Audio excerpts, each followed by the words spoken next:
Percival Albert Percy Trompf, born on the 30th of May 1902 in Beaufort, Victoria, was an influential Australian commercial artist in the early 20th century. He was best known for a series of travel posters that promoted a modern Australia to the world. After his family moved to Ballarat, he was educated at Sebastopol Primary School before becoming one of the first students to attend the Ballarat School of Mines, Ballarat Junior Technical School, where he received his certificate in 1917.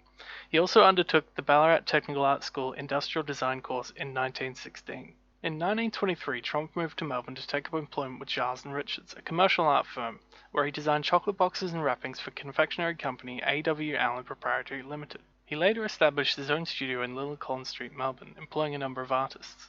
Over the years, he designed and printed thousands of advertising posters commissioned by distinguished companies such as Bryant and May Proprietary Limited and Palmolive Company Limited. He also designed posters for both the Victorian Government Railways and the Australian National Travel Association throughout the 1920s, 30s and 40s. His series of posters from the 1930s attracted attention throughout Australia and overseas. His bright, colourful, optimistic pictures had wide appeal, especially during the Depression. In September 1947, Trompf was invited by the Ballarat Artists Society in association with the Ballarat School of Mines to deliver a lecture on what constitutes a good poster and how its construction should be approached. On the 4th of May 1942, Trompf enlisted in the Royal Australian Air Force and was commissioned as a pilot in June. He was stationed at Milne Bay, Papua New Guinea, and also worked as a camouflage officer, designing and implementing military camouflage in the field. Trompf was discharged in February 1948 with the rank of flying officer. After World War II, photography was gradually replacing graphic imagery and the demand for poster art fell. Percy Trompf passed away from a renal infection on the 17th of July 1964 at Heidelberg. After his cremation, he was interred at Springvale Cemetery. He was survived by his wife and 2 daughters. Trompf's vast array of regional and national travel posters captured the imagination of people who enjoyed his work, which found renewed appreciation in the 1980s and continues to this day. The Australian National Travel Association was established on the 1st of July 1929 with the goal of placing Australia on the world's travel map and keeping it there.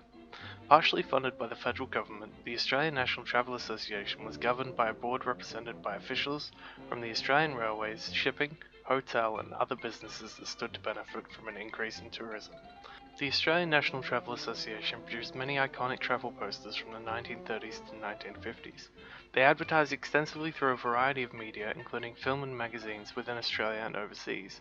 The ANTA poster artists had to decide which pictorial styles would best help to convey Australia's attractions to the world. At home, a more nationalist style represented in the works of Australian artists like Arthur Streeton, Tom Roberts and Hans Hasten was, at the time, believed to be the best way to symbolise Australia. However, because these travel posters were intended primarily for international audiences, there was room for stylistic experimentation.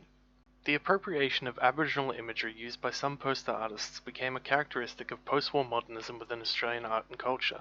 To achieve an authentic and distinctly Australian look, the inspiration for the design of some travel posters drew from the X-ray art style, from rock paintings, and Aboriginal material culture. Aboriginal motifs, such as the boomerang, were often tampered with non-Aboriginal motifs of Australia, such as swimsuit-clad women or sheep. The Australian National Travel Association closed its overseas offices during the Second World War, only resuming tourism in 1948 after the war was over. In the 1960s, very few new posters were commissioned, and the promotional functions of the ANTA were taken over by the Australian Tourism Commission in July of 1967. In early 2001, they were placed into receivership and were replaced by Tourism Australia in 2004. They can be persuasive, colourful and emotive. They have the power to entice and seduce. The travel poster. It's a work of art, and vintage Australian travel posters have become a very desirable collectible. In 1929, the Australian National Travel Association was formed. It encouraged design and production of tourism posters and commissioned innovative poster artists. So they looked around and they were just thinking, well, what makes Australia Australia? The blueness of the sky, it's the bright yellow sun, it's the surf, all these sort of things that they picked up on very, very quickly. Contrast that with this poster of the Great Barrier Reef, which is busy and colourful and crowded, echoing the marine life under the water. I particularly like this wonderful poster by Percy Trompf. It's the end of the day, and it's such a feeling of Australia. Sort of very much a modernist statement, these flat colours, limited palettes, silhouetting, all those things we associate with modernism starts in these travel posters in the 1930s. The Art Deco style of vintage travel poster art replaced Art Nouveau soon after World War I. Art Deco posters in the early 1900s developed with more organized, geometric shapes as influenced by the modern art movements of Cubism, Futurism, and Constructivism. Geometric formality and simplicity would characterize this new style in the vintage art poster designs of this period. The 1930s were the peak of the travel poster. Australia first began to advertise itself to the world as a land of beaches, sun, and surf from the late 1920s. Travel posters using these motifs were commissioned throughout the following decade by railways, tourism bodies, shipping companies, and airlines. To design these posters, companies such as the Australian National Travel Association contracted commercial artists such as Percy Trompf, James Northfield, and Douglas Annan. Percy Trompf's posters were greatly influenced by the Australian landscape and instantly recognisable in Australia by the 1930s, and his work was also admired overseas both in Britain and America. They generally featured simple narratives, bold colours, strong light, and dramatic elements, beautifully combining colourful, often full-bleed illustrations with sparsely used text, mixing sans serif and elegant Art Deco typefaces. His posters help purport certain myths about Australia and our way of life. Let us examine a few of his posters now. The Great Barrier Reef emerged as one of Australia's more significant tourism destinations in the early 1930s. Information from travel posters and the magazine Walkabout, both sponsored by the ANTA, promoted the destination domestically and internationally. There were issues, however, in advertising the reef. As reported by the Queensland Tourist Development Board in 1947, the area was lacking in infrastructure, particularly transport and accommodation, and it was advised that continued publicity without improvements would be premature and damaging to the industry. This was certainly the case for people who were lured to the region by posters and other advertising material, only to find out there was no means to actually reach the reef at that time. Talk about false advertising. Another issue noted by author Theodore Roughly in the statement I'm about to read out was that there was a perceived inconsistency between the imagined, through the advertising material, and the actual experienced environment. These could differ, leading to disappointment. Most people have a mental picture of a coral island in a tropical setting of palm trees, of the crystal clear waters of a lagoon where multi-hued fish and other forms of colourful marine life abound, and where life may be idled away with the cares of the world forgotten.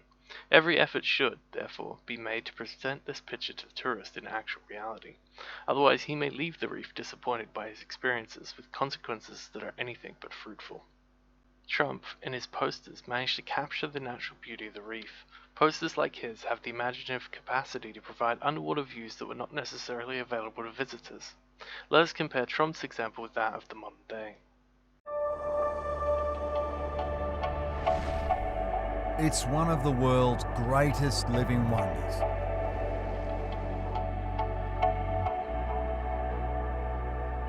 The largest living structure on Earth. An ecosystem of extraordinary diversity, where the tiniest creatures live in harmony with the rest.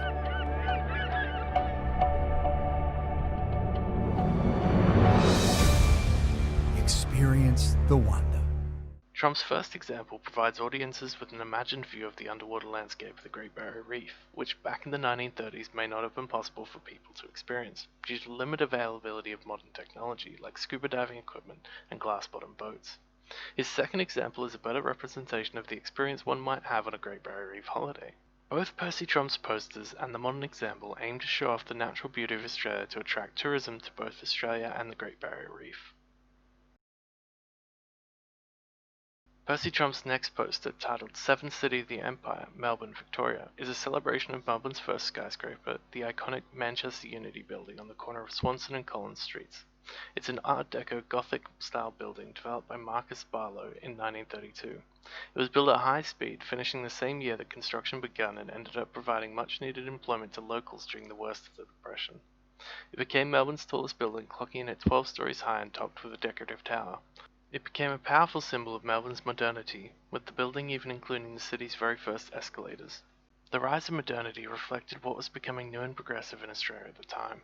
As noted by the National Gallery of Victoria's Brave New World exhibition, many artists, such as Percy Trompf, celebrated the ever-changing city and other technological advancements of the time in their art by utilizing a modern style of hard-edge forms, flat colors, and dynamic compositions, as seen here in Trompf's poster.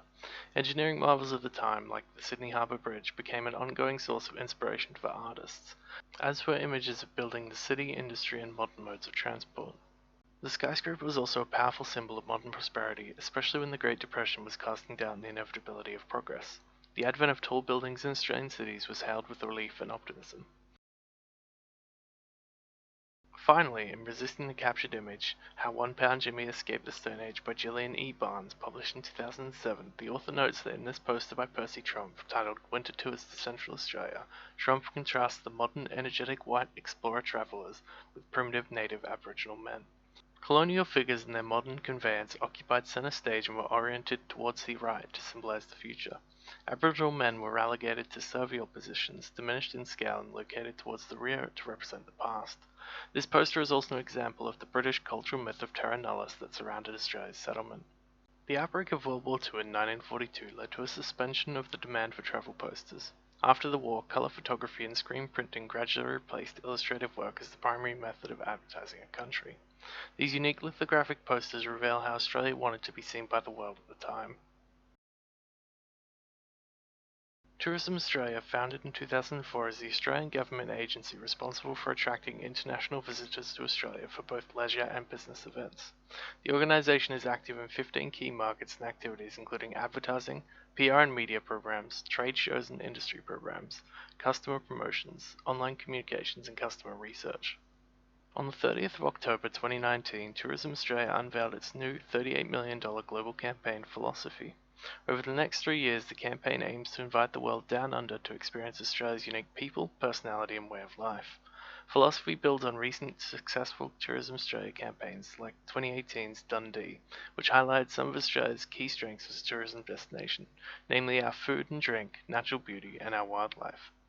Philosophy signals a shift in bringing these world-class experiences together with Australia's people. It's a celebration of our shared beliefs that guide how Australians live and enjoy our beautiful country.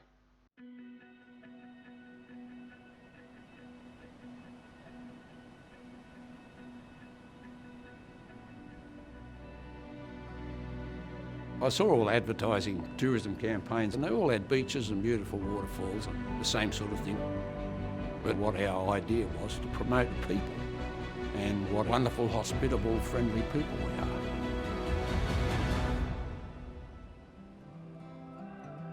We're a pretty cruisy bunch, I think, most of the time. Well, particularly around here, they're very laid back, they're casual, friendly, fantastic sense of humour. What makes Australia so special? Being able to laugh at each other, laugh at ourselves. I was trying not to wear shoes the whole time I was here, and we went to dinner last night and the woman was like, you need shoes in the restaurant. That's un-Australian. Everyone takes life pretty lightly here. You know, we're a pretty friendly bunch. I think no worries just sums up everything. It's just no worries, it's all good. As the Dundee campaign proved, the world loves our Aussie personality, our ability to laugh at ourselves and our no worries attitude. How do they make it look so real? Just incredible. Set apart by many miles, Australians have evolved a different way of thinking about life, friendship and adventure. In a fast-paced, stressed world, there's never been a better time to share our way of thinking about living. Our laid-back, friendly way of life that's different to anywhere else can only be understood once it has been experienced firsthand. We want to share this with the world and ask them to come live our philosophy.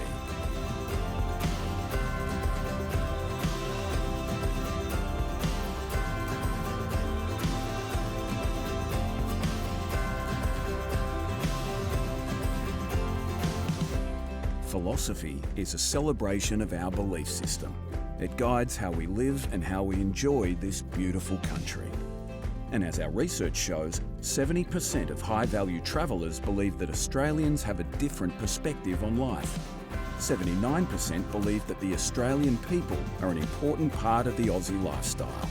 Here in Australia, like, you walk on public transport, everybody will greet you and stuff, so it's pretty nice here. Love the accent. Very welcoming. And the best people to talk about our philosophy are those who live it themselves every day. From beloved Aussie icons to our trusted operators, the tourism industry at large and everyday Australians will celebrate all our philosophers by encouraging them to share what philosophy means to them as they welcome visitors to this Aussie way of life. Our new campaign takes a slightly different approach. Tourism Australia has created a series of content pieces, including a book, images and films to bring philosophy to life across a variety of channels, while bespoke campaigns will be created to launch philosophy in each of our major international markets. So please join us in inviting the world to come live our philosophy.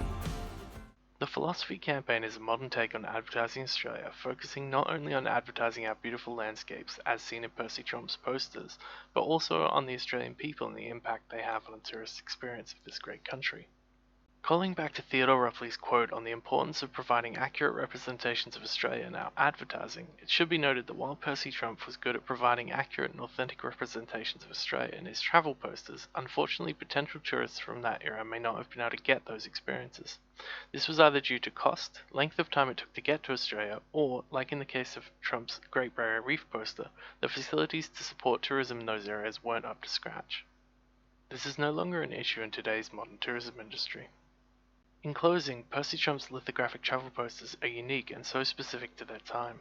The approach taken by both Trompf and modern tourism providers such as Tourism Australia is similar, provide an accurate, authentic portrayal of Australia to the world in order to attract tourists both domestically and internationally.